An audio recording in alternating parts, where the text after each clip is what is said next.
ไอ้ซีซอยตัวนึงเด้อ โดยขอบใจหลายๆ โอเค 180 จะให้ผ่านมาแถวนี้สิมาซื้อซอยดุๆเด้อ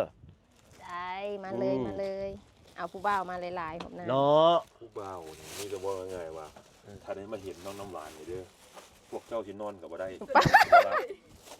นอนก็บ่ได้กิน เป็นหยัง ก็บ่รับ เมากาแฟ ครับโอ้ยเห็นบ่เราหัวอะไรนี่เจ้าเสื้อข่อยบ่เจ้าสิกินบ่ได้นอนบ่รับบ่ายเบิ่งหน่อยเด้อก าแฟแห้ง